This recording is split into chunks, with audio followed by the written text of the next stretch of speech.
how I oil my Titan 1541S.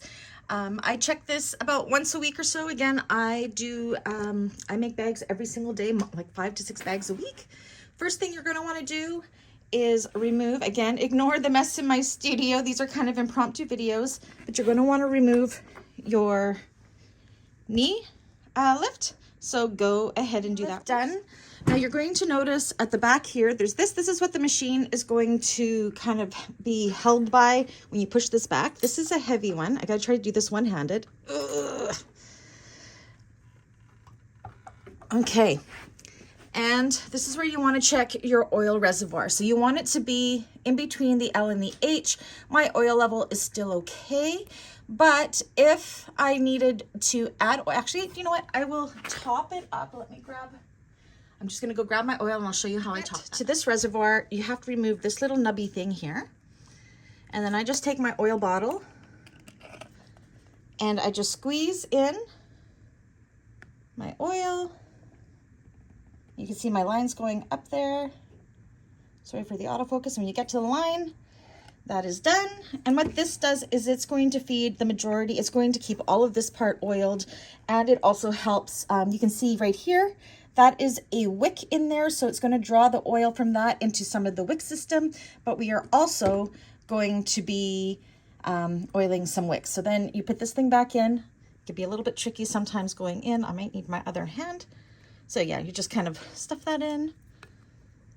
Okay, I need my other hand, so I'm going to go ahead and do that, and then we'll switch over and I'll show you how I order oil. I almost forgot to mention, so this is the oil pan. Usually I will go in here and clean it. I don't want to get all oily now, but I will go in and I will scoop all this up.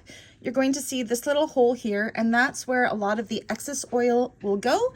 And then it all feeds down into this little bottle. And honestly, I don't empty this bottle very often. When it gets to about here, I'll take it off and then I will dispose of that. Now what we're going to do is we're going to take our oil bottle. I really like this bottle. You can use whatever bottle you like. I just like how this hose comes up. I find it's really easy to get in where the wicks are with that hose.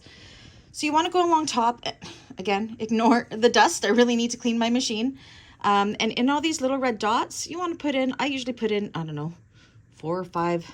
I saturate it. I don't go cheap on my oil, but you can kind of see how you can kind of see the oil in there? That's how I like to do it. This one actually isn't too bad, but I'll put a little bit in there.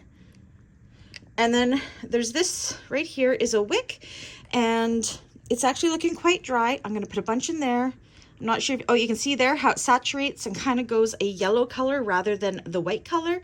That is exactly what we want. Again, man, I got to clean my machine. There's nothing you need to worry about down here. But now what we want to do is you want to open up the side here, and this is going to expose a bunch of wicks. And you can see this one is kind of yellow in color. That's the color we're going through, but you can see how these wicks are kind of white. So I'm just going to go through wherever I see wicks, and I am going to saturate them. So they're nice and wet, and the oil will drip the way I do it, and it doesn't hurt anything. It's fine. I think a well-oiled machine is the best. So there, and where these little foamy things are, I like to put, whoops, it's really hard to do this one-handed. Lots there. And then in the back, there's one, where are we? Where's my camera? See where my little hose is here? There's one here. You want to kind of go in there, saturate that. This one here, it's pretty saturated already, but I'm just going to go and add a little bit more. Right on there.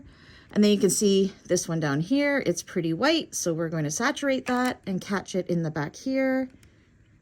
And just make sure you got them all, which I do. And that is it. Again, I do mine once or twice a week, but I do sew 5 to 6 projects a week. But definitely make sure you are checking this, because it's like a car. You want to make sure you are well-oiled. Expensive machines, so you don't want to let it run dry and seize up. Hope this is helpful. Thanks, everybody. Bye.